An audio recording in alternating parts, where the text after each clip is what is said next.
So you should be able to hear a little bit of hissing coming from this fitting that I got pulled down on stall for cup 3.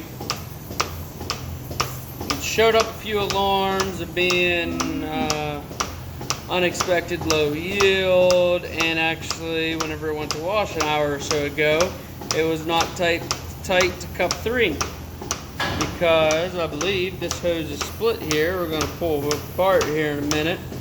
Like I said, it has increased stall time because it's milking that quarter out slowly because it's not a good seal. So we've got increased stall time, increased incompletes, and the light hissing out of here. Now at first I thought maybe the hose was pulled off some, but right there it's pretty much on all the way. So when the cow's done, I just reattached it there so we could hear the hissing. Now I'm gonna let that cup back down so I got some room to work on it. So now I'm gonna pull that apart. And like I thought, it's split right there in between what would be the milk side and the air, or the air inlet.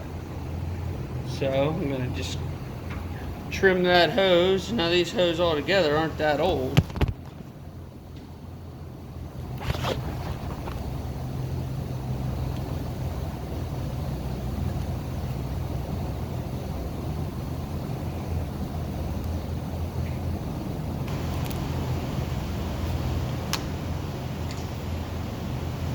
Now I want to go back far enough that I'm past the split. I went just a little bit there, so maybe I could still have some of the bell to put it on easier, but it was still split, so gotta cut it again. And now I'm back to where the hose is good. And I see the end nice and clean.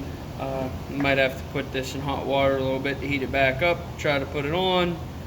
Pretty much heating these hoses is all the more you want to do to make it easier. You don't want to use any kind of anything else to make it slippery, because if it's easy on, it's easy off. So I might heat it up or just try to put it on and see how that goes. Like I said, that's caused a few of our issues right now, and it was just that split hose.